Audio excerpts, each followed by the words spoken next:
What's going on with the American economy? Foreclosures are everywhere, unemployment is skyrocketing, and it looks like this may only be the beginning.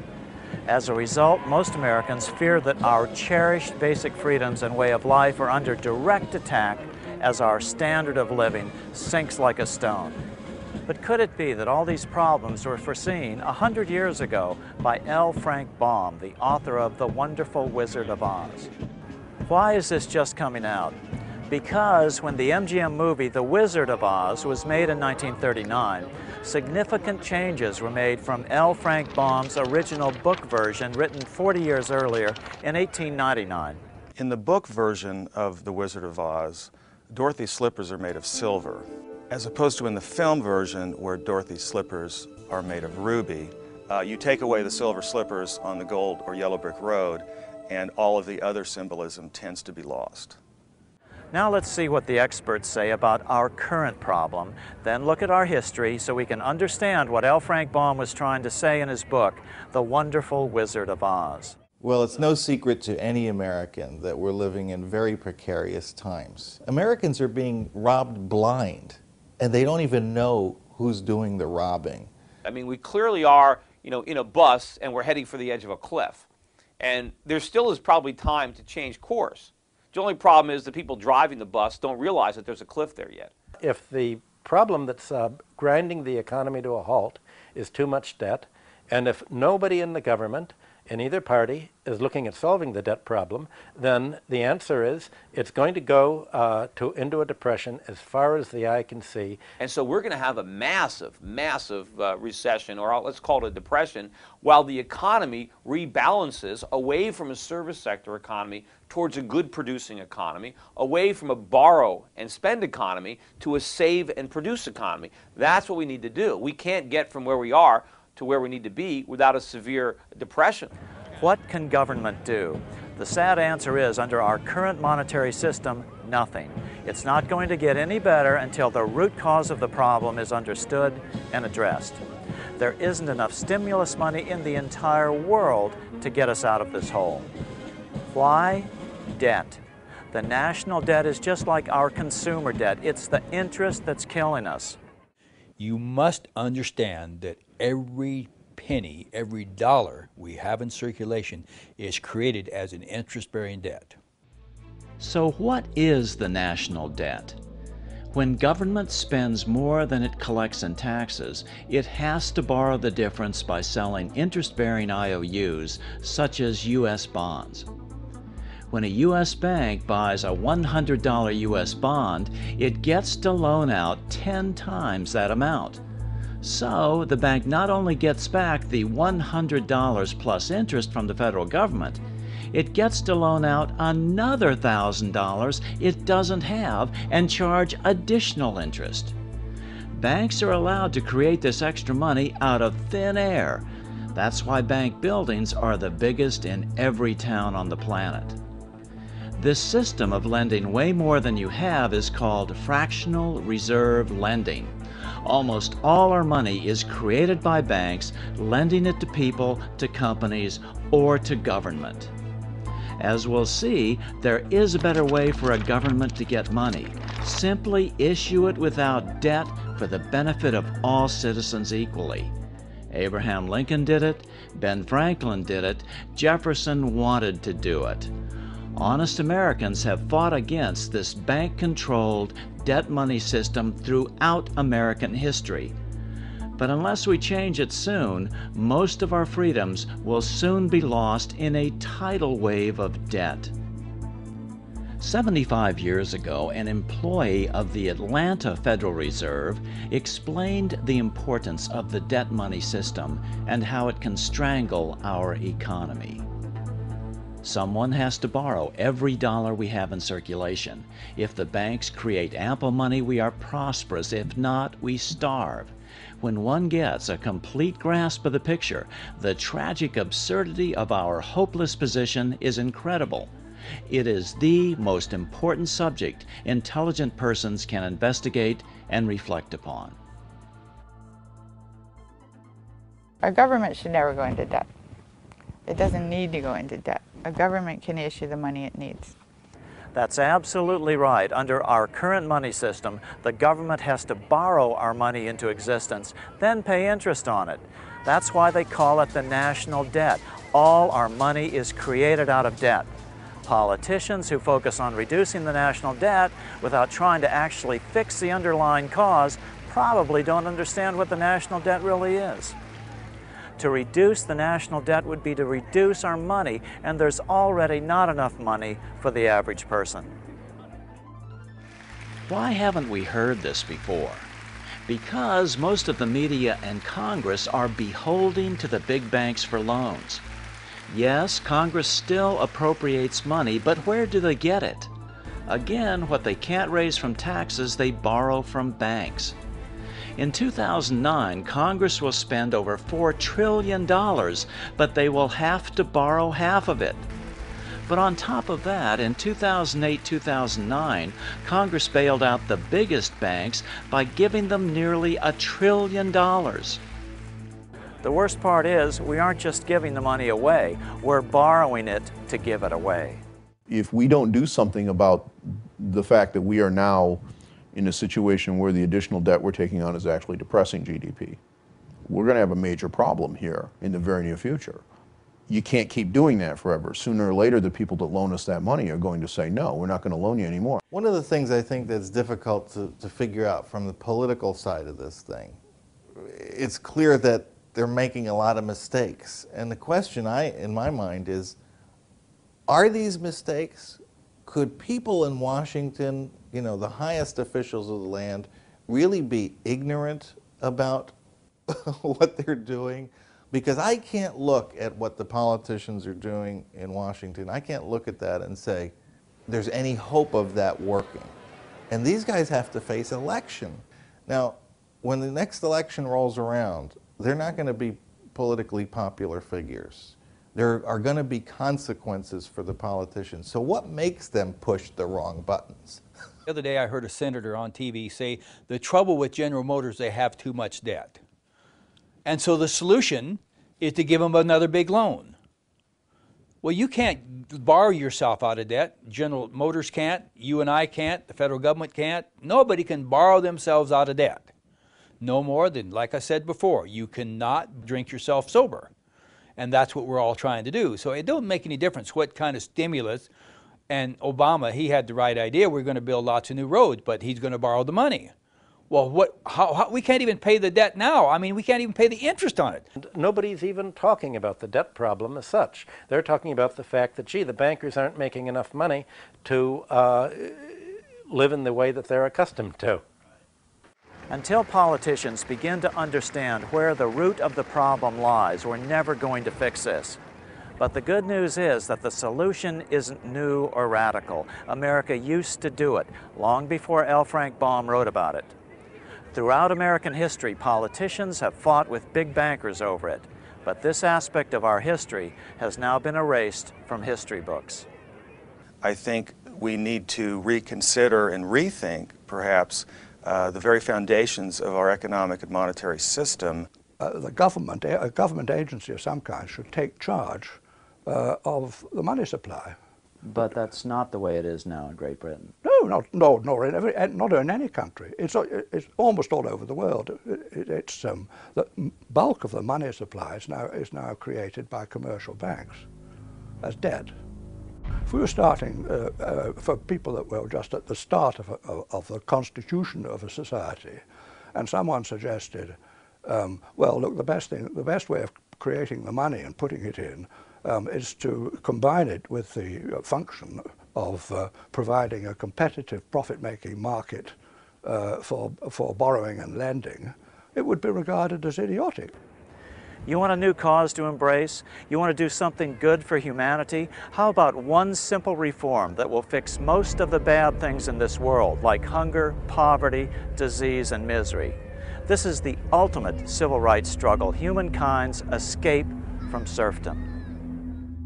As President Obama put it, due to the ongoing recession, the number of chronically hungry people will climb to over 1 billion worldwide. But this is completely unnecessary.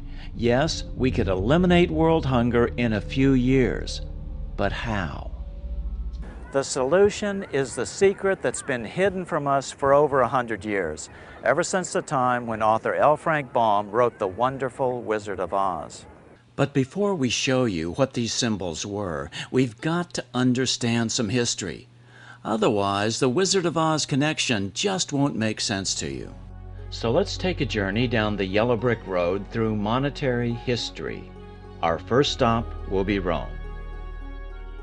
The problem with money is that, like many other things in life, people fight over who gets to be in control of it. In fact, the only time Jesus became violent was when he chased the money changers from the temple. He made a whip out of cords, and he scattered the coins of the money changers and overturned their tables. What was that all about? The money changers were the bankers of that day. They had created a special silver coin called the half shekel of the sanctuary. Even the poor had to have some of these coins to pay their temple tax, so the money changers could charge whatever the market would bear. This monopoly on money was nothing less than stealing from the poorest Jews on their holiest ground. This outraged Jesus just as it would outrage the senators of the Roman Republic a few years later. Although we will never know for sure, fighting over control of money may have been the cause of one of the most famous assassinations in history. What made Rome great? There were many factors, but certainly the most overlooked was the money system of the Roman Republic. About 300 BC, the Roman Republic supplied the people with a plentiful form of cheap money, money made from copper and bronze. Then they spent this cheap money into the economy. It was a revolutionary idea. Today, opponents of this money system call it fiat money, money not backed by precious metals. But what the Roman Republicans had discovered was that it doesn't matter what backs the money. All that matters is who controls its quantity. Did it work back then? It was amazingly effective. Unlike today, it was a money system created without debt to the government. This was the first great experiment in wresting the money power from the goldsmiths. This cheap form of money circulated for the benefit of all citizens equally, not just the usual gold coins, which always benefit the rich. With this new, plentiful supply of money, real wealth flowed to the common man. Without the use of either gold or silver, Rome became mistress of commerce of the world. Her people were the bravest, the most prosperous, the most happy, for they knew no grinding poverty. Her money was issued directly to the people and was composed of a cheap material, copper and brass, based alone upon the faith and credit of the nation. With this abundant money supply, she built her magnificent courts and temples. She distributed her lands among the people in small holdings, and wealth poured into the coffers of Rome. But then, suddenly Julius Caesar changed the Roman money supply drastically. He started minting gold coins with his image on them. Then he declared himself emperor for life, putting an end to Rome's great experiment in elected government. The Republicans in the Senate hated gold money and the plutocracy, ruled by the rich, that it implied. Although the senators assassinated Julius Caesar, gold money now had taken root, empowered by the very rich and the dictators they were able to buy with their gold. After Caesar's assassination, copper and brass were demonetized, taken out of circulation. The quantity of money was reduced by 90%. A deep depression set in. The average person had to sell his property just to buy basic necessities. The wealth of the nation was quickly concentrated into the hands of the richest Romans once again. Gone was the incentive to work hard and build a great nation for the common good. By 401 AD, Rome was sacked by the Visigoths, and humanity was plunged into the gloom of the Dark Ages.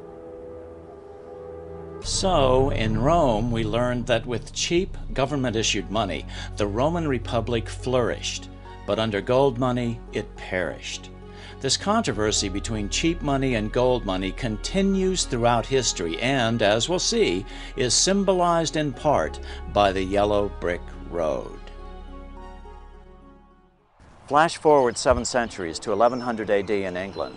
There were no banks like we think of them today. What served as banks were the goldsmiths, those who made their gold into gold coins. Although most people didn't understand it, these goldsmiths controlled the economy of the nation and thereby even the politics, even in a monarchy. By acting in concert, goldsmiths could either make money scarce or plentiful. When they made their gold money plentiful, the economy of the nation flourished. When they made their gold coins scarce, a depression set in and they could buy up assets for pennies on the dollar. About 1100 AD, King Henry I, the son of England's first Norman king, William the Conqueror, was low on gold money. A series of costly wars had depleted the royal treasury. So just as colonial Pennsylvania would do hundreds of years later, Henry created a unique form of government-issued money called tally sticks.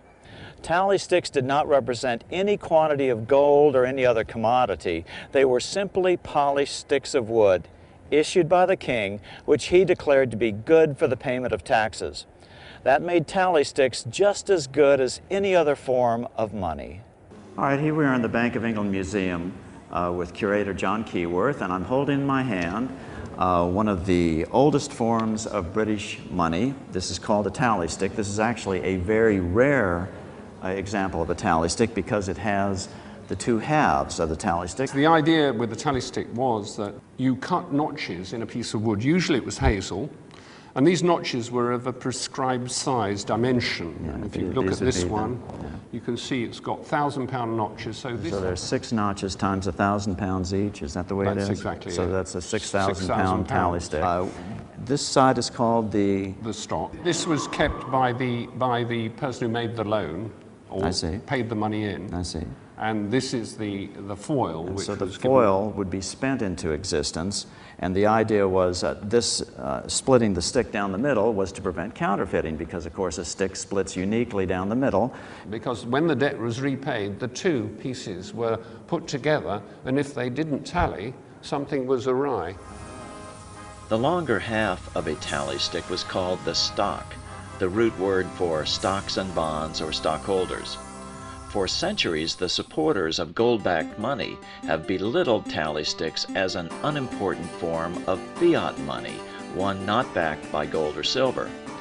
Some authors even claim that tallies weren't a real money system because they were only used for very large transactions, but that's just not the case.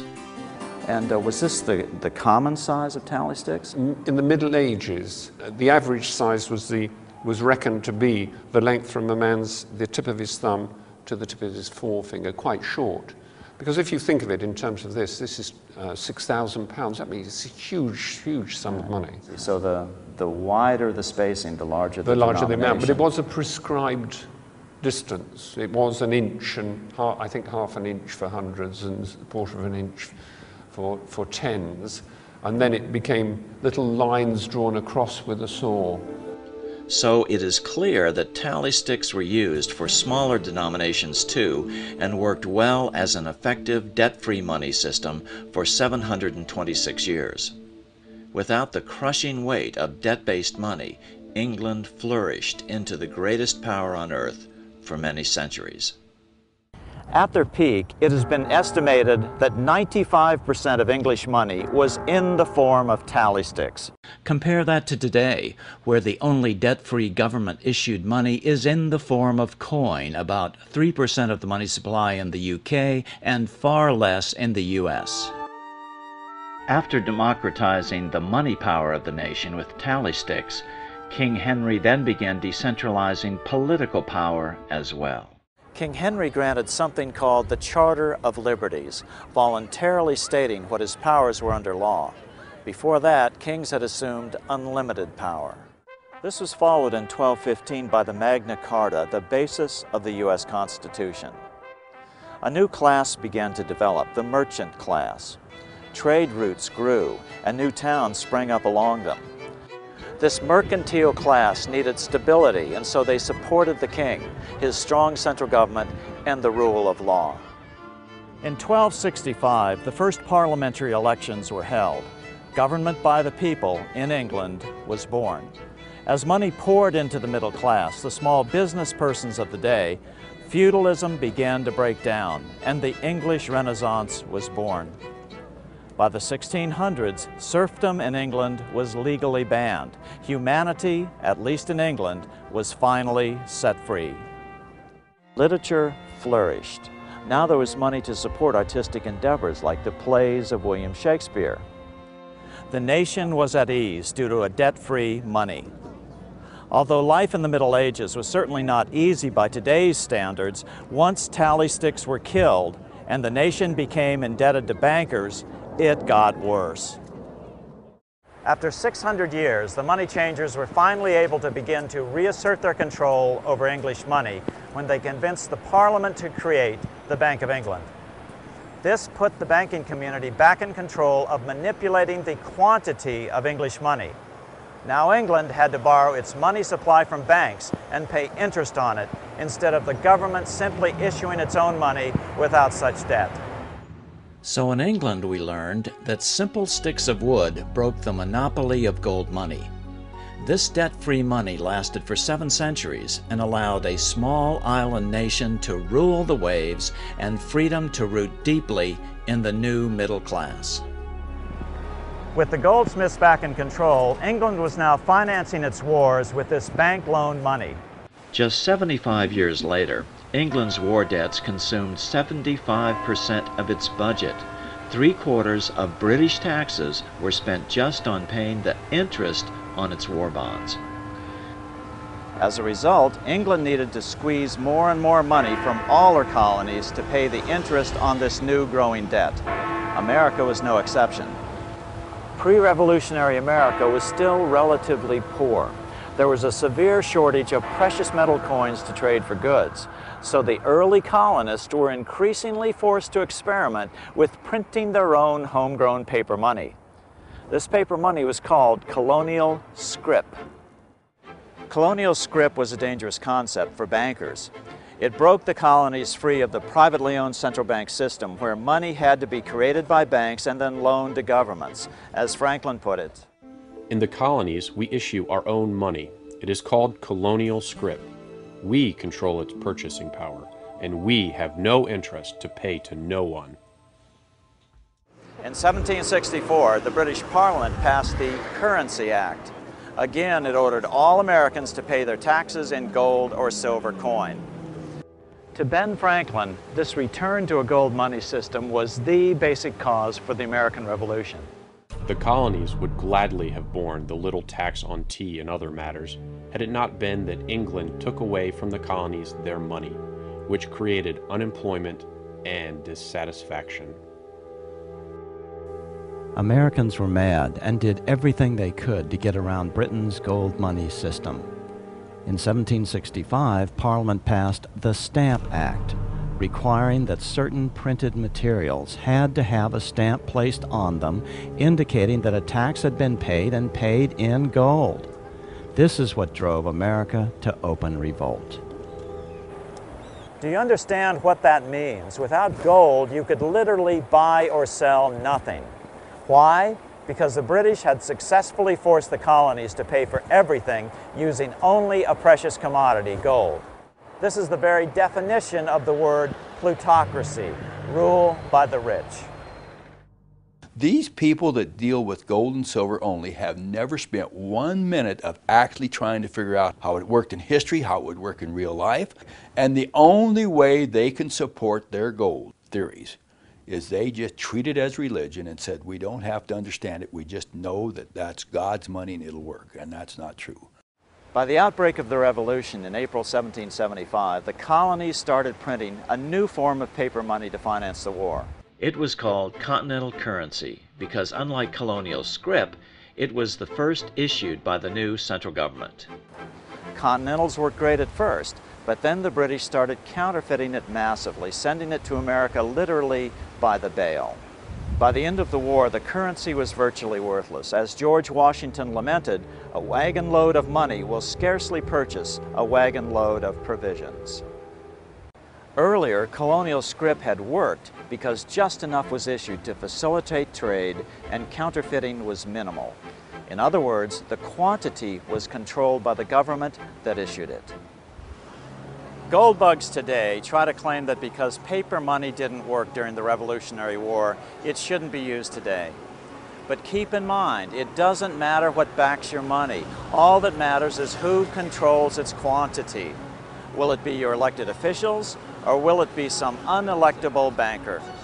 Colonial paper money before the Revolution had worked so well that the Bank of England had Parliament outlawed and forced America to use only gold money, gold which they controlled. In our next stop on the Yellow Brick Road, which represents the banker's gold money system, we find how the curse of the privately owned central bank first came to America. In 1781, towards the end of the war, the Continental Congress met here in Philadelphia. They pondered what to do about their grave financial situation. The money was so worthless that people papered their walls with it. Congress finally agreed to give a group of bankers a monopoly on creating U.S. money by loaning it to the government. It was the first privately owned central bank. The plan, of course, was modeled on the Bank of England. The new bank would be called the Bank of North America. It would be the first of a string of controversial, privately owned central banks, which Congress would charter, then in the face of public outrage, uncharter over the years. 4 years later, in 1785, the value of the new currency had plummeted. Inflation was rampant. Prices had risen by 72%. So, after a stiff battle, Congress killed this, the first privately owned central bank in America. 2 years later, when it came time to write the Constitution in 1787, many of the delegates did not remember how well America's government-issued paper money had worked in Pennsylvania. They were still stung by the inflation of the Bank of North America and the hyperinflation during the Revolution, primarily caused by British counterfeiting. Strangely, the Constitution allows the federal government to borrow money, but is silent on the federal role in printing paper money, known in the language of the day as emitting bills of credit. This defect in the Constitution is at the root of all our economic problems today. 2 years after the U.S. Constitution was signed, debt-free money was tried in Sweden in 1789, but with tragic results. To pursue a war with Russia, King Gustav III persuaded the Swedish Parliament to print debt-free money called riksgälds. This was very costly to the bankers. Sweden had learned the secret of simply printing its own money without debt. In 1792, only 3 years into the experiment, King Gustav was assassinated by moneylender Jacob Johan Ankerström. As is frequently the case in time of war, too many riksgälds were printed. The quantity was not controlled. A nation will sacrifice everything for survival during time of war. So, inflation ruined the debt-free money experiment in Sweden by 1834, just as it had a few years earlier during the American Revolution, again because the quantity was not controlled. One mistake the Constitution didn't make was to mandate that the federal government pay all its debts only in gold. Then we would have wound up with the same system that had caused the revolution in the first place. It does mandate that for state governments, but that has never been adhered to. All the Constitution had to do was to mandate that only Congress could issue the nation's money, debt-free, just like most people think happens today. This defect in the Constitution left the door wide open for bankers to ram a bill through Congress in 1791, 4 years after the Constitution had been signed, to turn over creation of the nation's money to private bankers once again. Like all the privately owned central banks that would follow, the new bank was given a name that would deceive people into thinking it was part of the U.S. government, but it was not. It was called the First Bank of the United States. This is actually the original building here in Philadelphia. After a contentious debate, Congress finally granted the new bank a 20-year charter, a private monopoly. Again, the nation's money would be created out of thin air by the new bank and loaned to the government and to private individuals, all at interest, just as our money supply is created today. So, if there was $100 million worth of money in the economy, there would be $100 million worth of national debt. Debt the citizens and their children would have to pay interest on by taxation. And so it is today. The national debt is roughly the same as the national money supply. As Secretary of State, Jefferson watched the borrowing with sadness and frustration, unable to stop it. I wish it were possible to obtain a single amendment to our Constitution, taking from the federal government the power of borrowing. Although Jefferson served 2 terms as president from 1801 to 1809, nothing was done until the bank's charter came up for renewal in 1811. The press openly attacked the bank, calling it a great swindle. Some writers have claimed that the head of the Bank of England warned that the United States would find itself involved in a most disastrous war if the bank's charter were not renewed. After another contentious debate, the bank's renewal bill was defeated by a single vote in Congress.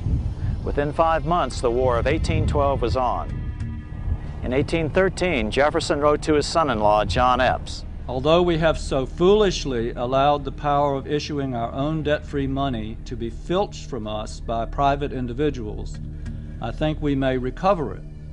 The state should be asked to transfer the right of issuing paper money to Congress in perpetuity. Jefferson had it exactly right. Congress and only Congress should have the right to issue America's paper money, and at no interest to no one. In 1814, the British successfully attacked Washington and burned the White House and the Capitol. After the conclusion of the War of 1812, the very next year, the bankers were back trying to get Congress to reinstate their precious privately owned central bank. Jefferson lashed out in a letter to then Treasury Secretary Gallatin. The Treasury, lacking confidence in the country, delivered itself bound hand and foot to bold and bankrupt bankers pretending to have money, whom it could have crushed at any moment. But despite Jefferson's protests, in 1816, Congress passed a bill giving another 20-year charter to a new privately owned central bank, the second bank of the United States. Once again, the English debt money system was back in control of America. It was almost like the revolution had never happened. But then the bankers ran headlong into Old Hickory Andrew Jackson. By 1828, opponents of the bank nominated Senator Andrew Jackson of Tennessee, the hero of the final battle of the War of 1812, to run for president. The banks poured millions into Jackson's defeat, but to no avail. The American people were fed up with the privately owned central bank and wanted out. Jackson was swept into office. In 1832, with Jackson's re-election approaching, the bank tried to have their charter renewed early in the hopes that Jackson wouldn't want the controversy of a fight with bankers just before the election. They were wrong. Although Congress passed the renewal bill, Jackson vetoed it. His veto message drew a direct line between the bank and its masters in the Bank of England. It is easy to conceive that great evils to our country and its institutions might flow from such a concentration of power in the hands of a few who are irresponsible to the people. Controlling our currency, receiving our public monies, and holding thousands of our citizens in dependence would be more formidable and dangerous than a military power of the enemy. Nicholas Biddle was head of the Second Bank of the United States. He was brazen with the financial power he wielded over the nation. He even threatened to cause a depression if Jackson's veto were not overturned. Nothing but widespread suffering will produce any effect on Congress. Our only safety is in pursuing a steady course of firm monetary restriction, and I have no doubt that such a course will ultimately lead to restoration of the currency and the recharter of the bank. Biddle made good on his threat. America was quickly plunged into a deep depression. Property was foreclosed on for pennies on the dollar. Jackson responded forcefully. You are a den of vipers. I intend to rout you out, and by the eternal God, I will rout you out. Eventually, the nation's newspapers sided with Jackson and the bank was not rechartered. Jackson then set about paying off the national debt, a debt caused by the government borrowing the nation's money supply into existence. Jackson was the only president who ever paid off the national debt. A few weeks later, an assassin tried to shoot President Jackson. He stuck 2 pistols in the stomach, but both misfired. Jackson solemnly warned the nation about any future attempts to establish another privately owned central bank. The bold effort the present bank had made to control the government, the distress it had wantonly produced, are but premonitions of the fate that awaits the American people should they be deluded into a perpetuation of this institution or the establishment of another like it. Jackson went through essentially a multi-year war trying to get rid of the second bank of the United States. He ultimately won that war. He believed that the bankers of the time were extremely destructive to the commonwealth of the United States, and that their policies were essentially to cause inflation in various asset classes and then cause deflation and wipe out everybody who was in debt. It's a pattern that is repeated throughout history. If you control the quantity of the money, nobody else cares about anything else. You can cause depressions, deflation, inflation anytime you'd like for your own political and monetary benefit. And that if you can give people cheap credit that they cannot afford, human nature is that people will take whatever you give them for free, okay? Whether it ultimately destroys them or not. And so you can create these boom and bust cycles that ultimately asset strip the wealth of average people. Jackson got us out of debt, but 25 years later, Abraham Lincoln would do even more, return to government-issued, debt-free money. He called them greenbacks, the inspiration for the Emerald City of Oz. The bankers were still angry about Jackson killing the second bank of the United States 25 years earlier. Since then, America's economy had boomed, a bad example for the rest of the world. America had to be stopped, so they devised a plan to split the rich new nation, divide and conquer by war. President Jackson saw this coming as well. In his farewell address back on March 4th, 1837, he warned the nation. Have designs already been formed to sever the Union? This great and glorious republic would soon be broken into a multitude of petty states, without commerce, without credit, loaded with taxes to pay armies, trampled upon by the nations of Europe. The bankers figured that no matter what the outcome, a war between North and South would leave America so financially strapped that the entire Western Hemisphere would once again be opened to colonization. Standing directly in the way was the newly elected President Abraham Lincoln. Lincoln evaded assassins in Baltimore in February of 1861 on his way to his inauguration in Washington on March 4th. The very next month, the first shots were fired at Fort Sumter, South Carolina, after 7 southern states seceded from the Union. Soon thereafter, France invaded Mexico and stationed troops along the southern border of the U.S. Great Britain moved 11,000 troops into Canada and positioned them along America's northern border. The 2 longtime European enemies were ready to fight over the scraps that their central bankers were about to make of the American experiment in freedom. Lincoln was in a classic double bind. No matter what he did, he was being forced into a war by the hidden hands behind the financial curtain. He agonized over the fate of the Union, sensing it was only through the strength of union that the financial powerhouses of Europe could be held at bay. In 1861, Lincoln went to New York to apply for the necessary war loans from what he hoped were patriotic American bankers. But the bankers saw him coming and knew that the plan was to split the country in two. And so there was a high probability that Lincoln's government would default on any loans. Consequently, they demanded an interest rate of as much as 36%. Lincoln returned to Washington depressed. Then Lincoln came up with the most brilliant idea of his presidency. He decided to return to America's colonial monetary roots, have the government issue their own money. So that is exactly what Lincoln did. From 1862 to 1865, he printed $450 million of the new bills, which he called U.S. notes. To distinguish them from debt-based money, he had them printed in green ink on the back with a red seal on the front. That's why the notes were called greenbacks. Since Congress had declared greenbacks to be legal tender for all debts, Lincoln was able to pay his troops and buy their supplies with this new money, all created at no interest to the federal government. As MIT professor Dr. Davis Rich Dewey would write 40 years later in his Financial History of the United States, the underlying idea in the greenback philosophy is that the issue of currency is a function of the government, a sovereign right which ought not to be delegated to corporations. On April 14, 1865, 41 days after his second inauguration and 5 days after the end of the Civil War, Lincoln was shot by John Wilkes Booth at Ford's Theater. After the death of President Lincoln, the bankers began to reassert their control over America's money.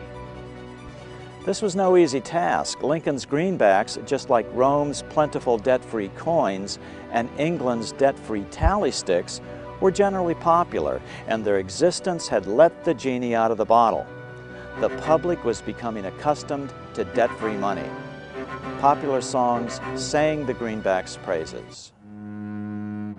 On April 12, 1866, Congress passed the Contraction Act, authorizing the Secretary of the Treasury to begin to retire the greenbacks in circulation and to contract the money supply. Authors Ted Thorne and Richard Warner explained the results of the money contraction in their book on the subject, The Truth in Money Book. The hard times which occurred after the Civil War could have been avoided if the greenback legislation had continued as President Lincoln had intended. Instead, there were a series of money panics, what we call recessions, which put pressure on Congress to enact legislation to place the banking system under centralized control. In 1866, there was $1.8 billion in currency in circulation in the United States, about $50.46 per capita. In 1867 alone, $500 million was removed from the U.S. money supply. 10 years later, in 1876, America's money supply was reduced to only $600 million. In other words, 2/3 of America's money had been called in by the bankers. Incredibly, only $14.60 per capita remained in circulation.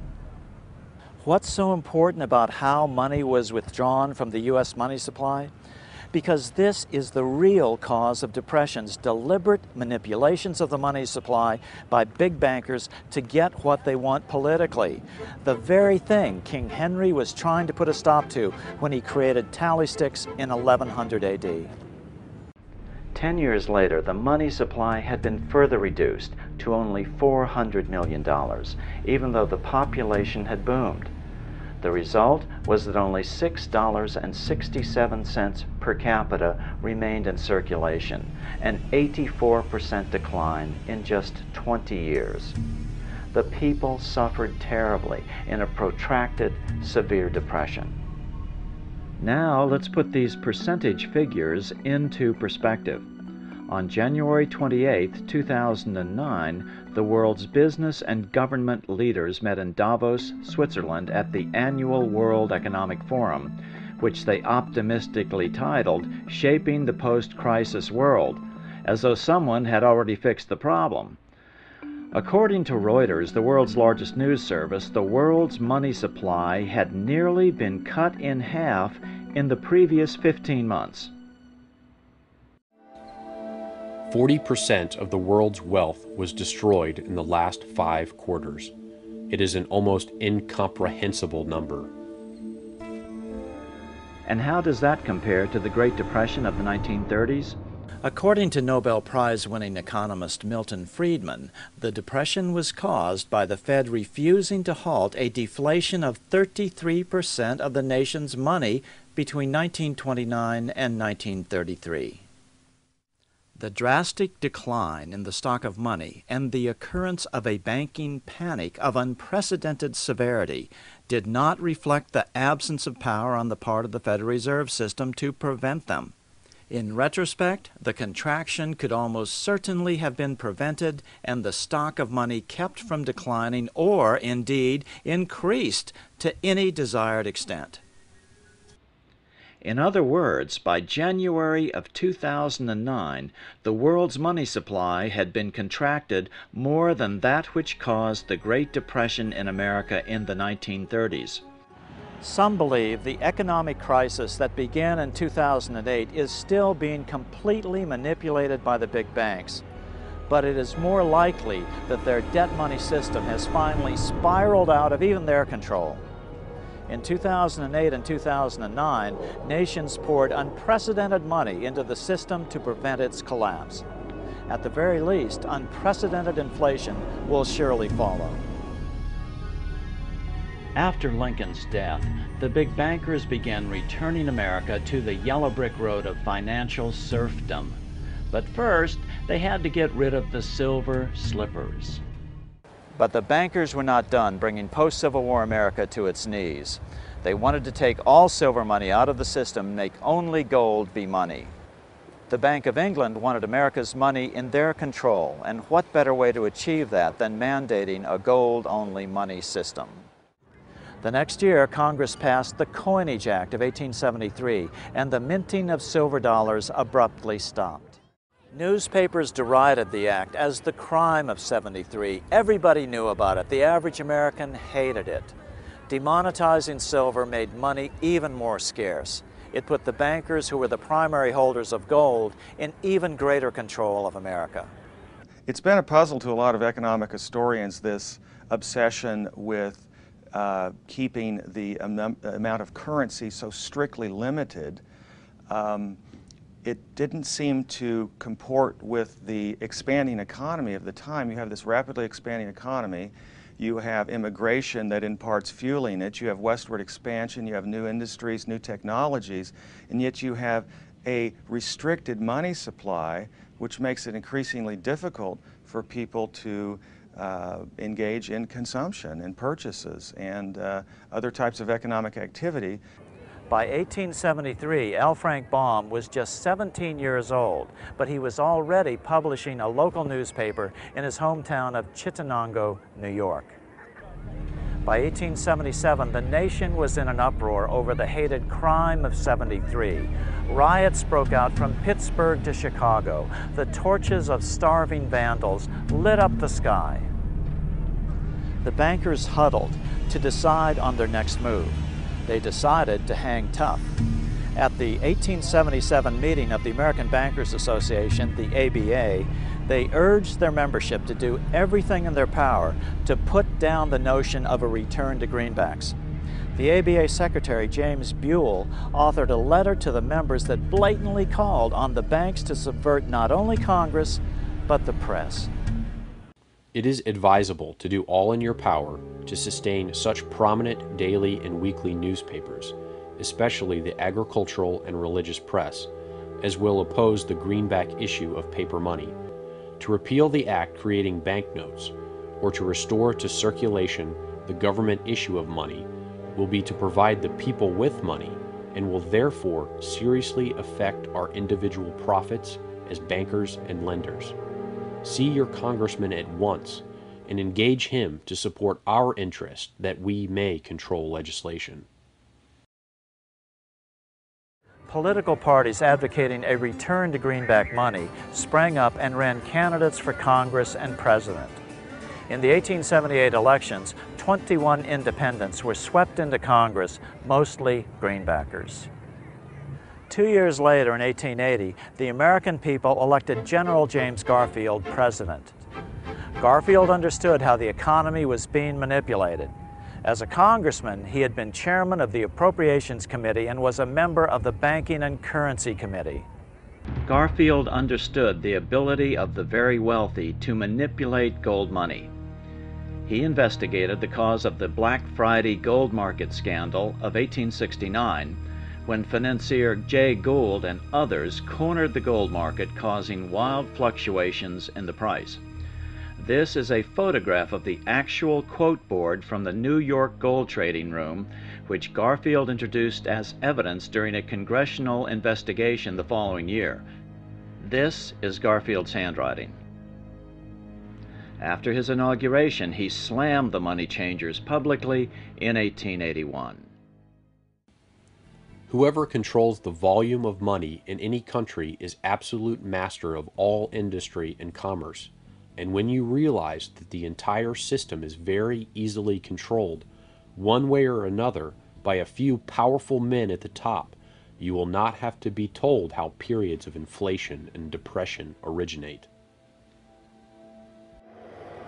Garfield understood, perhaps only coincidentally, however, within a few weeks of making this statement on July 2, 1881, President Garfield was assassinated. After Garfield's assassination, the Depression deepened, leaving the unemployed to face poverty and starvation. Produce was left to rot in the fields. The country was facing poverty amidst plenty because there was insufficient money in circulation to keep the wheels of trade turning.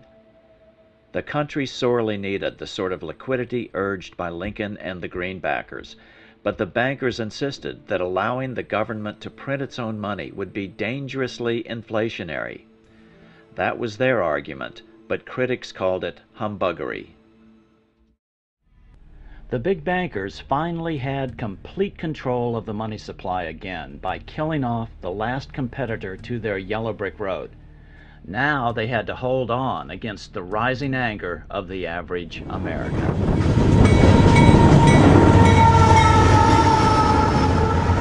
In 1888, L. Frank Baum moved his family to Aberdeen, Dakota Territory to open a general store. Baum sympathized with the local farmers hard hit by the combination of scarce money and a severe drought. Unfortunately, he got so deeply in debt that the bank foreclosed on the store. In 1890, Baum, at age 34, started a local newspaper. It was an election year, and politics was a hot topic in the Midwest. The 1890 congressional elections were a landslide for the Democratic Party. Only 300 miles south of Aberdeen, South Dakota, in Omaha, Nebraska, one of the newly elected congressmen was William Jennings Bryan, the man who would become known as the Lion of the Free Silver movement. A few years later, L. Frank Baum would closely follow the meteoric career of Bryan and even create the character of the Cowardly Lion to symbolize his political career. The year 1890 saw no economic relief in Dakota Territory, so Baum's newspaper folded at the end of the year. In 1891, Baum moved his family to Chicago, where he took a job at the Chicago Evening Post. Meanwhile, back on the national front, the bankers were ready to unleash additional monetary restrictions. Their methods and motives were laid out with shocking clarity in a memo sent out by the American Bankers Association, the ABA, in 1891.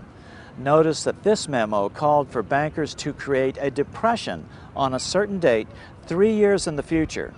Here's how it read in part. Note the telling reference to England, home of the mother bank. On September 1st, 1894, we will not renew our loans under any consideration.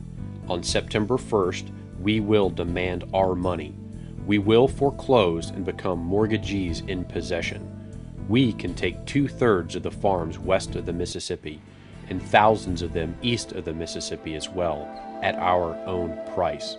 Then the farmers will become tenants as in England. The next year, a leaflet known as the Panic Circular was issued by the American Bankers Association and was subsequently published in many newspapers. It urged all national banks throughout the United States to help deepen the money panic.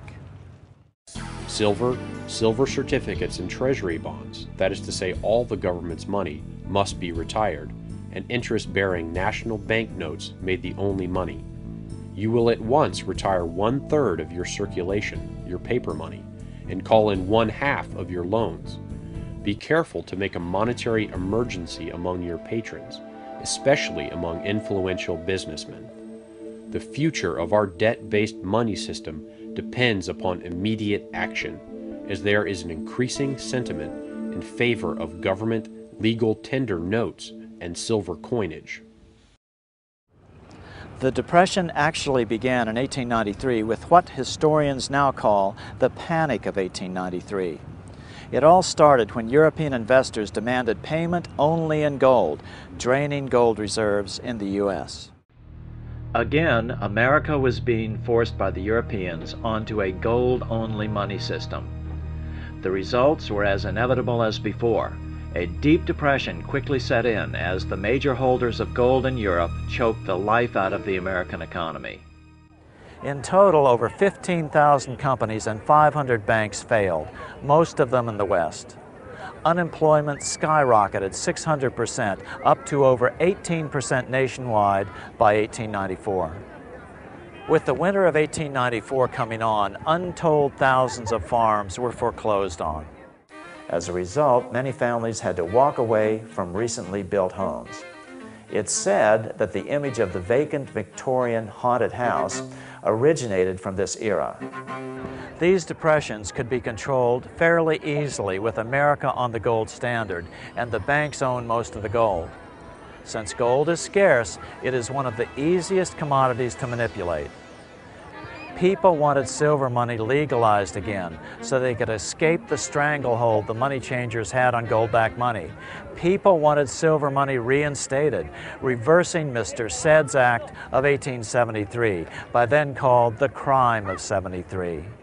Bankers and financial institutions tended to oppose silver as part of the backing of the currency. They didn't have control over the mining and production of silver in the West, and without that control, they couldn't have the overall control they liked over the currency.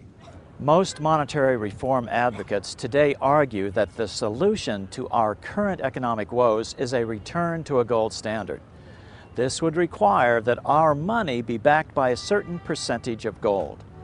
Interestingly, they use the same terms that bankers of the late 19th century used. They called gold-backed money honest money and constitutional money. I worked for a gold dealer for a short time. And I would sit there in a room with 40 people calling and trying to sell gold all day long on the phone. And every one of them was telling them, get rid of that worthless money and buy the good money. Then it come to the end of the month and every one of them walked into the office and wanted the bad money for their pay. As the Depression deepened and big banks continued to buy up farmers' foreclosed properties, a lion emerged out of Nebraska to try to break their deadly chokehold on the American economy. 1896 was a pivotal year in American history. L. Frank Baum was now living in Chicago and deeply interested in politics. But to make a living for his wife and 4 children, he worked as a traveling salesman. When he was home, he was writing his first children's stories. On the political front, the presidential campaign of 1896 would see the explosive money issue dominate the election. The farmers of the West were sick and tired of the bankers not lending out their gold money. In fact, most of the money that was still in circulation was about $300 million worth of Lincoln's old greenbacks. A virtually unknown former congressman from Nebraska, William Jennings Bryan, ran for president as a Democrat and embraced the free silver issue which the Populist Party had unsuccessfully tried earlier. Bryan's father had been an ardent greenbacker. The New York bankers were well aware of the anger and tried to control the 1896 Democratic Convention. An article said to have been published in a banker's magazine of 1892 shows not only their attempts to manipulate the politics of the day, but also their deep contempt for the average American voter, whom they refer to as the inferior social stratum of society. We must go forward cautiously and consolidate each acquired position, because already the inferior social stratum of society is giving unceasing signs of agitation. Let us make use of the courts. When through the law's intervention the common people shall have lost their homes, they will be more easy to control and more easy to govern, and they shall not be able to resist the strong hand of the government acting in accordance with the control of the leaders of finance. As the quote continues, notice how they try to manipulate the population into focusing on diversionary political issues. We must keep the people busy with political antagonisms. We will therefore speed up the question of reform of tariffs within the Democratic Party, and will put the spotlight on the question of protection for the Republican Party.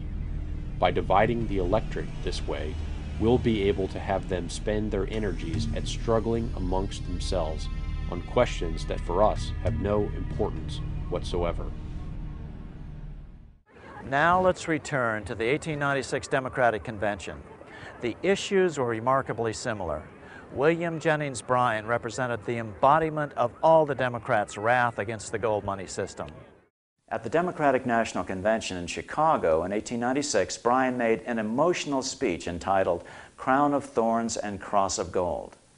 Bryan's speech was so powerful that it propelled him from relative obscurity to the presidential nomination on the fifth ballot at the tender age of 36. Amazingly, we have Bryan's actual voice recreating portions of this famous speech recorded years later with the advent of recording technology. Although the recording does not capture the power of the original moment, it does allow us to hear Bryan's voice. I come to speak to you in defense of a cause as holy as the cause of liberty, the cause of humanity. Never before in the history of this country has there been witnessed such a contest as that through which we have just passed. Bryan's recreation recording then skips significant portions of his original speech. According to the official proceedings of the Democratic National Convention, Bryan continued with these important references to America's monetary history. What we need is an Andrew Jackson to stand as Jackson stood against the encroachments of aggregated wealth. We say in our platform that we believe that the right to coin money and issue money is a function of government. We believe it. We believe it is a part of sovereignty. Those who are opposed to this proposition tell us that the issue of paper money is a function of the bank, and that the government ought to go out of the banking business. I stand with Jefferson rather than with them, and tell them, as he did, that the issue of money is a function of the government, and that the banks should go out of the governing business. Remember the 1892 memo from the Bankers magazine, which bragged that they would try to busy the Democrats with the tariff issue? Here's where Bryan refers to that very issue. They ask why it is we say more on the money question than we say upon the tariff question. I reply that if protection has slain its thousands, the gold standard has slain its tens of thousands. When we have restored the money of the Constitution, all other necessary reforms will be possible, and that until that is done, there is no reform that can be accomplished. However, the gold standard and its 30-year-long restriction on the money supply had become so unpopular that even most Republicans had come out against it. Now, Bryan's recording picks back up. They will search the pages of history in vain to find a single instance where the common people of any land have ever declared themselves in favor of the gold standard. They can find where the holders of fixed investments have declared for a gold standard, but not where the masses have. If they dare to come out in the open field and defend the gold standard as a good thing, we will fight them to the uttermost. We will answer their demand for a gold standard by saying to them, you shall not press down upon the brow of labor this crown of thorns. You shall not crucify mankind upon a cross of gold. The bankers were scared. The average American farmer was mad about the lack of a plentiful money supply. Now it looked like they had finally gained sufficient political force to win the highest office in the land and disrupt all the bankers' plans. As a result, the 1896 campaign was among the most fiercely contested presidential races in American history. Though Bryan was only 36 years old at the time, this speech is widely regarded as the most famous oration ever made before a political convention. The McKinley campaign outspent Bryan by a 5-to-1 margin. Bryan's strategy was to take his political campaign on the road. Bryan invented the National Stumping Tour. He made over 500 speeches in 27 states during the 4-month campaign, an average of 4 a day, many of them lasting over 2 hours. Across the nation, tens of thousands of Americans rallied around Bryan's appearances with torchlight parades. L. Frank Baum's own son wrote that Baum marched in more than one torchlight parade for Bryan. The battle became so heated that thousands of miles away in Alaska, the highest mountain in North America, Mount McKinley, was even named for Bryan's opponent, Republican William McKinley. It seems that the first gold miner on the mountain, a man named William Dickey, named the mountain in honor of the gold money candidate in retaliation because his many silver mining friends so zealously supported William Jennings Bryan. McKinley got manufacturers and industrialists to inform their employees that if Bryan were elected, all factories and plants would close and there would be no work. The ruse succeeded. McKinley beat Bryan by a small margin. Bryan ran for president again in 1900 and in 1908, but fell short each time. But the threat his presence presented to the national bankers afforded the Republican alternatives, Roosevelt and Taft, a measure of independence from the bankers. Roosevelt mildly opposed their monopolies, and Taft was unenthusiastic about their proposed central bank legislation that would finally be passed in 1913 as the Federal Reserve Act. The bankers therefore shifted their support to Democrat Woodrow Wilson in 1912.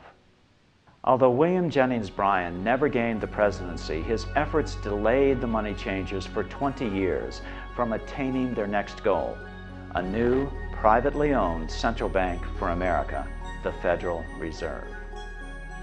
Bryan's defeat in 1896 was a great victory for big bankers. Their yellow brick road had effectively controlled the politics of the nation by squeezing the life out of the money system. So who was L. Frank Baum? Lyman Frank Baum was born to wealthy parents right here in this house in Chittenango, New York in 1856. This is the house where L. Frank was born. His family lived in this area and it had a barrel factory here across the road from the house. It's over here. Yes. His father made his fortune in the oil fields of Pennsylvania. In 1880, at age 24, his father built him a theater in Richburg, New York, and Baum set about writing and acting in plays. Baum's theatrical career met with little success, so in 1888 he and his wife Maud moved to Aberdeen, Dakota Territory, where he opened a store known as Baum's Bazaar. These were tough times in the Midwest. Baum was in the habit of giving credit to his former clients, and this eventually bankrupted his store. Baum turned to editing a local newspaper, the Aberdeen Saturday Pioneer. Baum, however, was not the owner of this Republican newspaper. Jobs were scarce, and Baum was forced to write for his Republican audience despite his family's liberal to populist political leanings. By 1891, times had grown so tough in Dakota Territory that even Baum's newspaper failed. So he moved Maud and their 4 sons to Chicago, where he took a job reporting for the Evening Post. Like most writers, he had to work multiple jobs to feed his growing family. In 1897, Baum wrote and published Mother Goose in Prose, illustrated by Maxfield Parrish. In 1900, Baum and Denslow published The Wonderful Wizard of Oz. The book was the best-selling children's book for 2 years after its initial publication. Baum and Denslow teamed up to produce a musical stage version of the book that was also a huge financial success. Early film versions were produced in 1910 and 1925, but the MGM classic movie starring Judy Garland as Dorothy was produced in 1939. This version included many changes that largely obscured the monetary reform symbology. Dorothy's silver slippers were changed to ruby slippers to take advantage of the new Technicolor process. Now, with the history of money in America laid out, let's take a look at the Wizard of Oz to see if these symbols make sense. Well, the principal and most powerful symbolic reference is, of course, the yellow brick road and the silver slippers. In the book version of The Wizard of Oz, Dorothy's slippers are made of silver, as opposed to in the film version where Dorothy's slippers are made of ruby. You take away the silver slippers on the gold or yellow brick road, and all of the other symbolism tends to be lost. The original populist solution was government-issued money called greenbacks. But the greenbacker movement had failed, so the populists had switched to expanding the money supply with government-issued silver coins. The underlying dispute, however, was not what money was made of, but who should issue it, private bankers or the people themselves through their representative government. The first person Dorothy meets along the way is the Scarecrow, representing the supposedly ignorant Western farmer. Although he thinks he doesn't have a brain, the Scarecrow proves to be very clever at figuring things out on the trek to Washington. And this was Baum's way, perhaps, of saying that the farmer, in fact, did understand the basics of economics, and that an expansion of currency was, in fact, a legitimate way of improving the condition not only of the farmer, but of the economy as a whole. Next, Dorothy and the Scarecrow meet with the Tin Woodman, Baum's symbol for the factory worker. And what he needed was some oil or liquidity. He needed the liquidity of more money in the system. As Professor Hugh Rockoff of Rutgers University put it in his 1990 article in the Journal of Political Economy, the Tin Woodman had joined the ranks of those unemployed in the Depression of the 1890s, a victim of the unwillingness of the Eastern gold bugs to countenance an increase in the stock of money through the addition of silver. And then there was the Lion, who represented William Jennings Bryan. Bryan was actually called the Lion of the Silver Movement. He was the leader.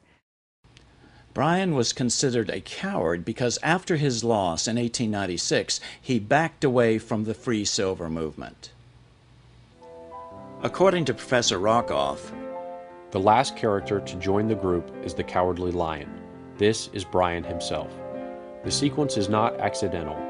Baum is following history and suggesting that the movement was started first by the Western farmers, was joined by the working man, and then, once it was well underway, was joined by Bryan. The Roaring Lion is a good choice for one of the greatest American orators. So off go the four unlikely companions, headed for Oz along the dangerous yellow brick road in hopes that a powerful wizard will grant their requests. Some experts view this as symbolic of the very first march on Washington, that of Coxey's army in 1894, to try to break the Depression. Jacob Coxey was a successful businessman who led a march from the Midwest to Washington, D.C. to seek redress for the economic plight of millions at the time who were suffering during the crisis of the Depression of 1893. He marched with a so-called industrial army. These were just unemployed men. So this trek is often seen as inspiration behind Dorothy and her group's trek to the Emerald City to seek redress from the Oz, or the President of the United States. Coxey was hoping to meet with President Cleveland. However, he was arrested for trespassing, jailed, and his movement was dispersed. Coxey was a greenbacker, and his idea was simple. The federal government should build public works and pay for them by printing money. At the time, the idea seemed to be the wildest kind of extremism, but given unemployment of 18.4%, few modern economists would be prepared to dismiss such a proposal out of hand. On the trek to Oz, the Cowardly Lion falls asleep in a field of poppies. But why poppies? The poppies were representative of the opium wars that Brian was opposed to. Poppies are a source of opium, and falling asleep in the field of poppies symbolizes the populist fear that Brian would fall asleep in the midst of these new issues. The lion was rescued from this field where he was sleeping by a bunch of little field mice who, it said in the book, alone, of course, they wouldn't have been able to move this giant lion, but when they all got together, they were able to move him together. So this was like an excellent image of the populist movement, how a lot of people who had no power in themselves or alone, if they knew the direction in which they wanted to go, could move mountains, you know, could actually have a major impact.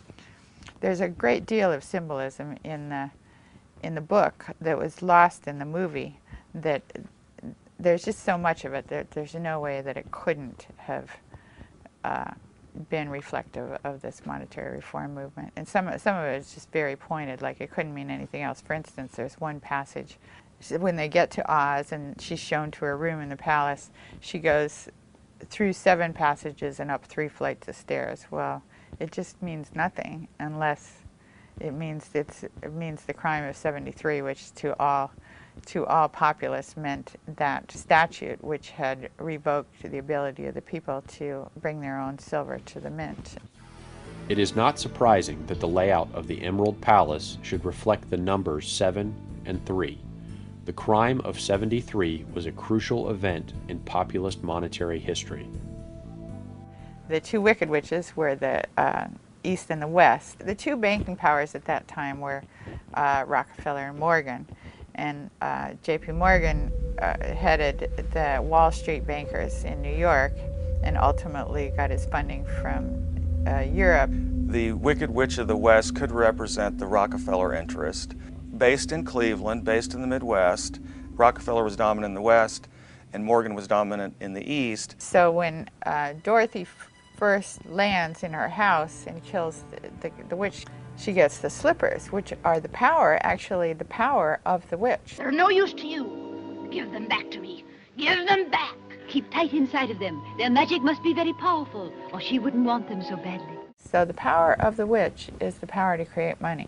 Dorothy doesn't realize that she now has that power on her own feet, the power to create money. Dorothy and her troop are then told that they must go kill the Wicked Witch of the West. Bring me the broomstick of the Witch of the West. But if we do that, we'll have to kill her to get it. She hurls near-biblical plagues at the group, wolves and crows and black bees, all of which they defeat. Finally, she is forced to use her golden cap, another symbol of the gold standard, to call the winged monkeys which capture the group. Dorothy eventually kills the witch by pouring a bucket of water on her, suggesting the liquidity that silver money would add to the economy, breaking the stranglehold of the bankers' gold money system. With additional liquidity, the economic fortunes of those people can be improved. People wanted government-issued money, silver in this case. The banks had forced America onto a gold money standard. Then they could cause a depression anytime they wanted to, merely by reducing the supply of gold money. When they return victorious to the wizard, Dorothy is asked to sew the wizard's getaway balloon out of green cloth. Then the wizard accidentally leaves without her. Fortunately, Dorothy is able to seek out Glinda, the good witch of the South. Oh, will you help me? Can you help me? Dorothy is then told that the power to solve her problems has been with her all along.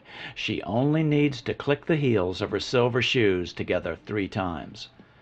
Like Dorothy, America itself had the power to solve its problems simply by expanding the money supply, government-issued silver money.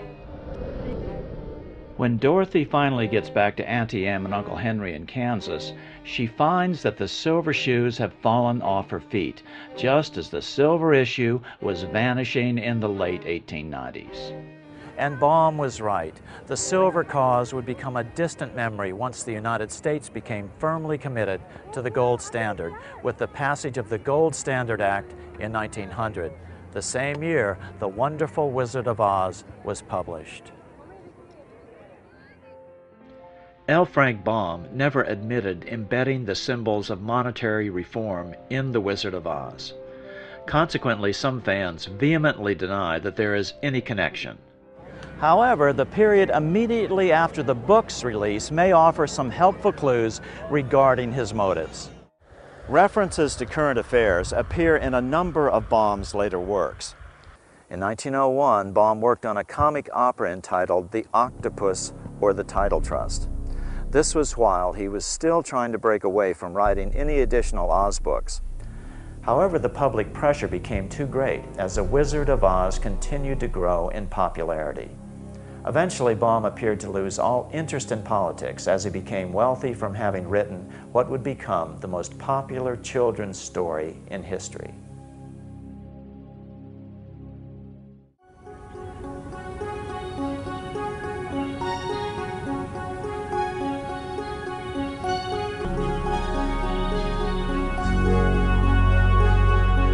So what can we do about this? There are several alternatives. They fall into two general categories: actions at the federal level and actions at the state level. There are three basic federal level solutions, all of which have at their core that government should issue and control the quantity of money, and commercial banks can only lend out the money they actually have. British citizen James Robertson splits up the money power between two competing governmental bodies. The British government would publish monetary objectives approved by Parliament, for example, an inflation range of 2 to 3%. Then the Bank of England would create just enough debt-free money to achieve those objectives. It would then give this money to the government to spend into the economy by the normal budgetary process. This is an agency of society. It's a public agency acting in the public interest. And it's acting in the public interest to achieve objectives given to it by the elected government. It should be at professional arm's length from the elected people themselves, because the legislators are going to try and get as much money as they can into their local economy. And if it's a question of a national election, they will want to manipulate decisions about the money supply in favour of keeping them in power. That seems to me, you can't ignore that fact. It's a fact of life. Commercial banks would still be in operation, but could only lend out the money they have. Then they would have to compete for additional money on the open market, just as other corporations have to compete in the market to buy the materials they use. Lending out extra money that a bank didn't have would be considered a form of counterfeiting. They would be prohibited from creating new money at all.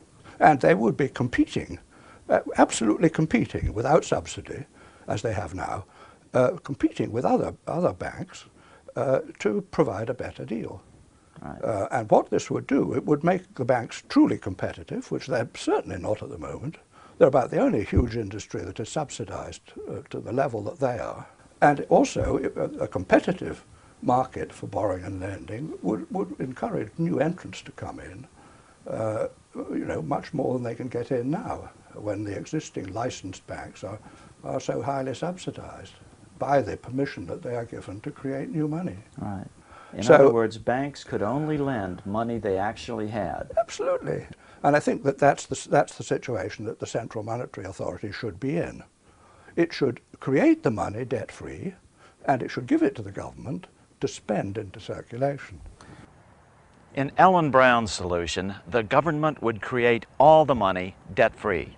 The solution to all this is to return to the government-issued money of the American colonists, and particularly the colony of Pennsylvania, which had its own bank. Congress feels that they have to bail out the banking system, and the real reason is that we think that we're dependent on this banking system for our credit, but we're not.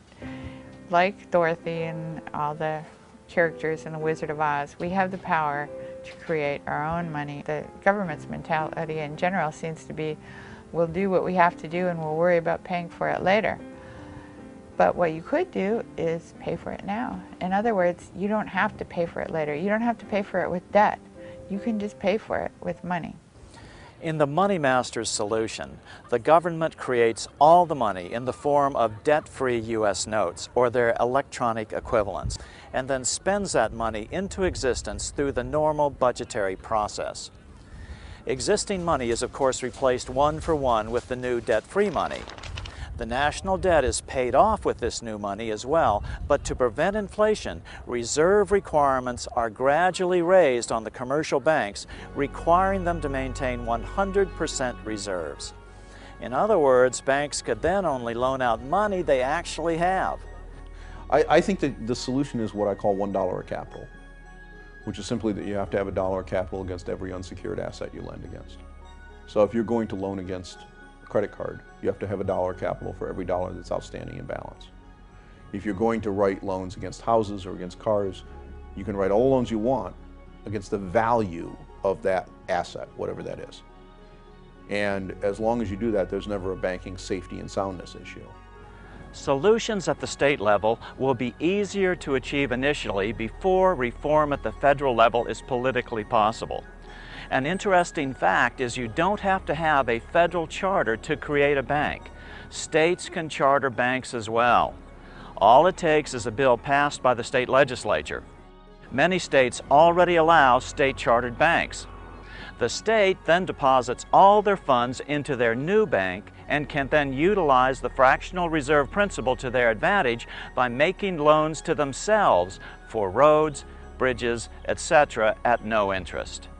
When the loans are repaid, the money is extinguished from the system. The beauty of this system is you create wealth without creating a permanent increase in the money supply and the consequent inflation. During the Civil War, Virginia authorized counties to issue their own debt-free money. Since there was no gold, there would have been no money in circulation to maintain commerce. These surviving bills are tissue paper thin. Minnesota monetary reform expert Byron Dale has proposed legislation for Minnesota to charter a state bank which would be empowered to give the state government all the money necessary to provide infrastructure funding such as road building and repair without debt or interest. My concept of money reform is just a little bit different, but it's only based upon the fact that for me personally, it's easier to work on my state legislators than it is my federal legislators. And of course, the solution to our problem is clearly money put into circulation without debt. Now, it really doesn't make any difference how you do it. It's just as long as the money comes into circulation without a debt to anybody and as a payment. The very concept of the bill is to simply have the banks create the money and spend it into circulation to build the infrastructure for the state. This proposal is currently working its way through the Minnesota legislature with several bankers as sponsors. Actually, the state-owned bank idea is nothing new. The Bank of North Dakota is the only state-owned bank in America. It was created in 1919 as a populist movement swept through the debt-ridden farmers of the Northern Plains. Even in these worst of times, the Bank of North Dakota is earning record profits and helping fund their state. It's been doing this for the last 90 years, hardly a radical startup idea. According to the bank's president, Eric Hardmeyer, we are the depository for all state tax collections and fees. We plow those deposits back into the state in the form of low-interest loans. Over the last 10 to 12 years, we've turned back $1/3 billion just to general fund to offset taxes or to aid in funding public sector needs. Not bad for a state with a population of 600,000. In 2009, the state of North Dakota does not have any funding issues at all. We, in fact, are dealing with the largest surplus we've ever had. Interestingly, the Bank of North Dakota idea was initiated by a group of Swedish immigrants to North Dakota in the early 1900s. Community banking had been going on in Sweden for at least a century before that. Around 1820, the Swedes came up with the idea of the savings bank. These full reserve banks only lent out money they actually had. They decentralized the money power and were encouraged by the government as a way for municipalities to fight poverty. These operated on what was known as the church steeple principle, where the bank could only make loans to customers whose houses could be seen from the highest church steeple in town. These community banks increased the common wealth instead of the big bankers' wealth. This helped Sweden grow rich, which helped Stockholm to grow into the magnificent Venice of Scandinavia that we see here today. But then the debt-based bankers attacked the savings banks. They first convinced most of them to consolidate into bigger and bigger banks. Then the Swedish Parliament was convinced to pass a law allowing the non-profit savings banks to be bought up by the commercial banks. After a series of mergers, these banks are now called Swedbank. They were under a severe attack during the 80s, but many of the saving banks still remain in the country. And they are very effective, and especially because they decentralize the power and give it back into the hands of the citizens. They empower the local communities. And in times of crisis, they have proven to be more profitable than the big banks. Now there are only about 50 savings banks left. A small remnant of a great idea for publicly owned banking that shows that communities or even nations can operate debt-free. Iceland's tiny economy and sparse resources were also nurtured by a series of public interest savings banks. Despite a population of a little over 300,000 people and a gross domestic product of around only $12 billion, Iceland is one of the most civilized nations on earth. But then the government privatized the savings banks, similar to the Swedish savings banks 20 years earlier. But in Iceland's case, even the Landsbanken, which essentially was the Bank of Iceland, was privatized as well. For the first few years, things looked good. The economy doubled. But under the surface, the private bankers were creating a huge financial bubble. They opened a new offshore internet bank called IceSave, targeting depositors in the UK and Holland by offering attractive interest rates for new depositors. Hundreds of thousands of new accounts were opened. Entire towns and police department pension funds put their money into IceSave, as did charities such as cancer relief funds. Using fractional reserve lending, IceSave fanned that into billions for questionable new loans. IceSave started investing in European ventures, especially in Russia. Many now believe that IceSave actually became a money laundering operation for the Russian mafia. All the while trading on the good reputation for solid banking Iceland had built up over the previous decades. However, when bank was privatized, it still used the good reputation of Iceland to grow huge and do, lots of criminal activities. And the owner, Björgólfur Thor, he became one of the rich boys in the world really quickly, one of the billionaires.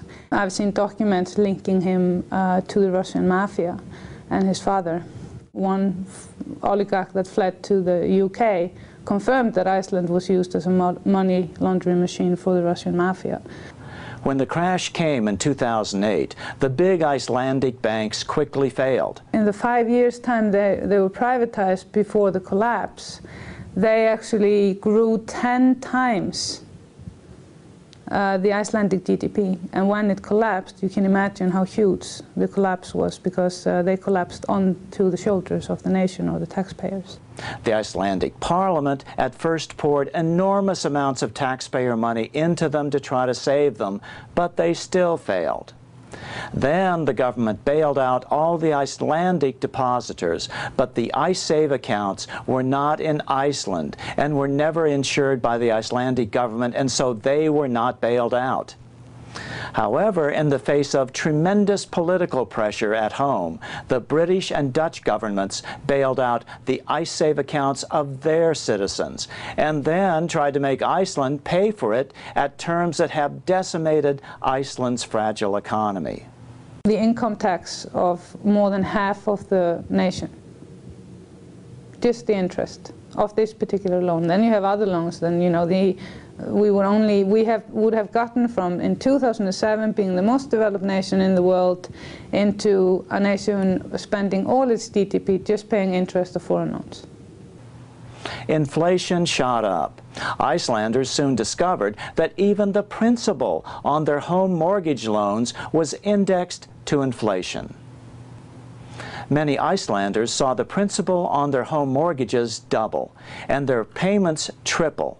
This despite rising unemployment. The way the loan system is in Iceland is completely outrageous. I mean, it is, your rights as a consumer are zero. Foreclosures mounted and the citizens rioted. They call it their revolution. They stormed the Parliament Square.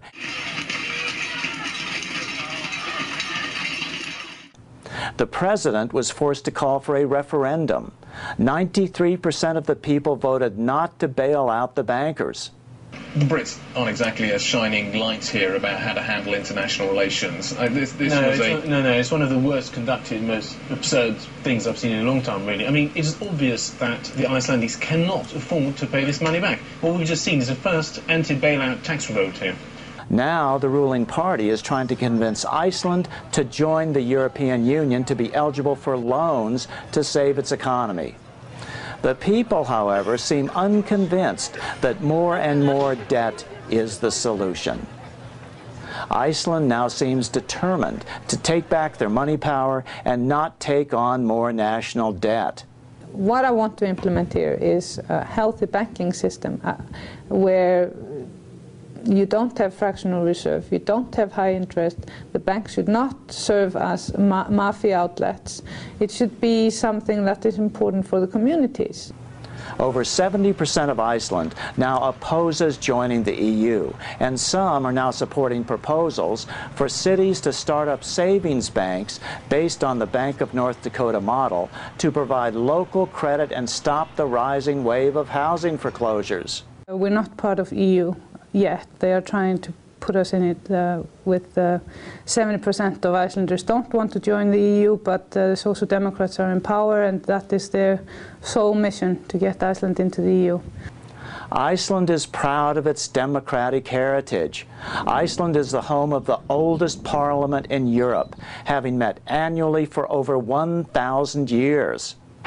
For the first 800 years, the Icelandic parliament met at this site, where the North American tectonic plate meets the European plate.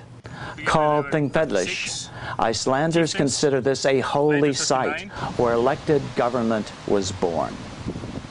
Today, Iceland is the new battleground as it attempts to become the first nation in modern times to escape the serfdom of the debt money system. If Iceland escapes, the rest of the world will be watching. If you end up paying this money, entering into the EU to try to find salvation that way, it will only get worse. The thing, what has happened in Iceland is going to happen on a worldwide scale in our lifetime. There won't be enough money to cover all the debt. Why are governments pumping money into private banks? Why are they not letting them roll? I mean, just like any other. And then the excuse is, oh, they're too big to fail. Let them fail, please. So what this all boils down to is whether America, still the freest nation in history, will once again break free of the privately owned central bank as it has 6 times in the past. Our money is not issued by the government, even though they make it look like it is. It doesn't have to be this way. This system has got to go. Some will say, well, those crooks in Congress will create too much money once they get the money power.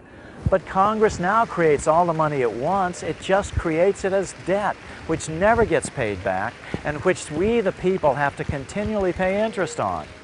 Instead of creating bonds or debt, the government could and should be creating dollars, interest-free. Even though the federal government is out there borrowing and spending $3 trillion, 10% of GDP, 9.4, something like that, over the last 2 years, even though they've done that, the total amount of debt outstanding in the system since the beginning of 2008 has actually contracted, including the federal government. And that comes directly off the Federal Reserve Zone Z1. Okay? You cannot grow an economy in a debt-based monetary system for real when the outstanding credit is becoming smaller. It can't be done because all money is debt in one form or another. But more importantly, the Treasury could solve this. Treasury has authority to issue non-debt-backed currency. They do it every day, and the quarters that are in your pocket are not debt-backed. As the inventor of the electric light, Thomas Edison, put it, "If our nation can issue a dollar bond, it can issue a dollar bill. Both are promises to pay, but one promise fattens the usurers and the other helps the people." Edison was friends with carmaker Henry Ford. Ford understood how the monetary system depended on keeping the average American confused. It is well that the people of the nation do not understand our banking and monetary system, for if they did, I believe there would be a revolution before tomorrow morning. Under this system, we can never get out of debt. It's just impossible. Nor is gold-backed money the solution. That was the most important symbol in The Wizard of Oz. You think international manipulation is easy now? Just wait until we return to a gold money system.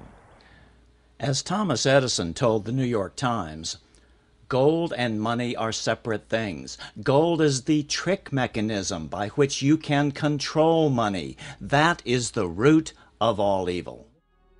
The solution is government-issued money. That's the most democratic form of money system. It maximizes freedom in a republic instead of the centralized control of the international plutocracy we are rapidly devolving into. But be prepared to deal with the modern-day gold bugs. Their arguments divert us from the real question. They say that this money that is created by the state or by society or whatever is not real money. Right. And that it may represent real money, but it isn't real money. It's not what backs our money. It's who controls its quantity. That's what The Wizard of Oz was all about. Big bankers were controlling the quantity of American money, gold money. Others will say Congress isn't responsive to the people as it is. Well, of course not. Politicians are responsive to those with the power. Right now, the banks have the power. We have to take back the ultimate power of any nation, the power over its money. With the power of banks diminished, politicians will become responsive to the voters once again. If we value the Founding Fathers' dream of freedom and escape from serfdom by political self-determination, we have to conclude that creating our money is too important a function to be put into private hands. History has shown time and time again that leads only to plutocracy, rule by the rich, and ultimately slavery. But what about the banks? They're already failing. Let the big banks fail. No bank is too big to fail. Government can issue its own money. We don't need their hyper-expensive compounding interest system. Don't worry, banks or banking won't go away. You'll still go down to your corner bank to deposit your check. Your bank will still be there. Only the guts, the bank's accounting system, the part you will never see anyway, will change.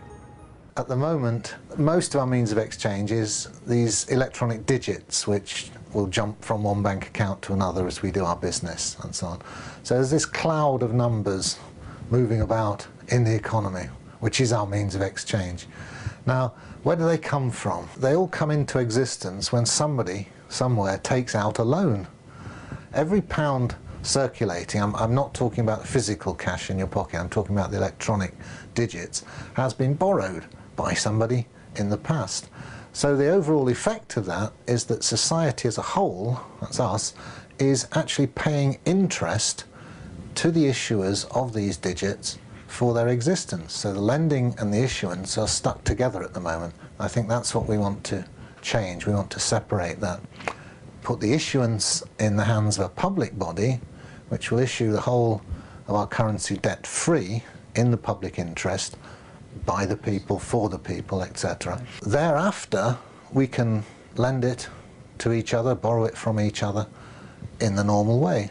So for the average person, you won't notice that much difference, except you'll find the whole of society, the whole of economy is a lot better off, because there's not this background draining, siphoning of these money numbers back to the issuers. It does not mean that the banks will be unable to be prosperous. They would have a slightly different business model than they enjoy now, but not even all the banks have that model today. You have savings and loans, credit unions, loan companies that historically don't create new money, but yet they do intermediate money, they do loan it out, they do take deposits. That would not end. So banks would still have, in my opinion, would have a very prosperous future. The banks will be businesses like all other businesses, and will have to earn their living through providing valuable services, services which other people are willing to pay for. All we need in the face of this oncoming first depression of the 21st century is a little education. We can make this the new civil rights movement, the new human rights movement. Nations of the world, the same applies to you. Virtually every nation now labors under the same monetary system. All money is created at interest, as a debt. Once again, we're falling for the bankers' threats of economic collapse, just like when Andrew Jackson tried to kill the Second Bank of the United States. It's nothing but pure extortion, world extortion. Let them fail. Remember, all this money we're giving them is at interest. Money we are borrowing to give to the banks. Then these very same banks have the audacity to loan this money back to us at more interest. This system has got to go. I think it'll be a very big change. I think it will be actually an essential change, looking to, let's say, the next 100 years or so, in the survival of our species. Absolutely. To get this thing straight. That's the secret that can set humanity free. Our children won't be saddled with any more national debt. That's right, no more national debt. That term will cease to exist. And don't fall for the argument that those rascals in Congress will spend too much money if they get the power to create money. Look at what they're doing now. They aren't spending it, they're just borrowing it, then giving it away. It can't get any worse. The questions raised by the study of the symbolism embedded in the wonderful Wizard of Oz are even more important when you understand that this is not just an American problem, it's totally international.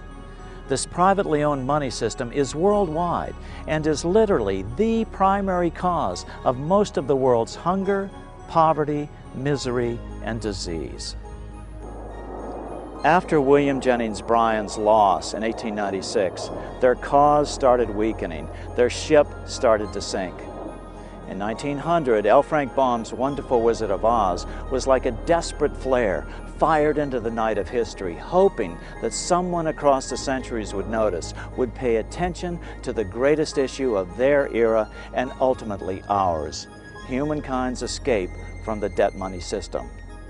Let's follow the example of Abraham Lincoln when he issued greenbacks in 1862 to save the nation from permanent division. So before you come up, Bill, I'd just like to say on behalf of the movement, thank you for the work which you've done all these many years. Thank you for producing such entertaining, informative, intellectually captivating and very useful material in your very unique way. Ladies and gentlemen, Bill Still.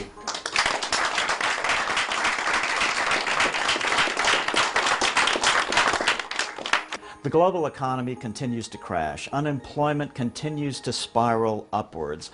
Government budgets are tightening dramatically in the wake of the global real estate bubble, a bubble that was specifically caused by banks being in complete control of the money supply instead of sovereign nations being in control of their national currency. That is the basic problem that we're facing, and until this problem is addressed, no amount of national austerity will stop this continuing cascade of negative economic events. England is trying the last thing there is to try.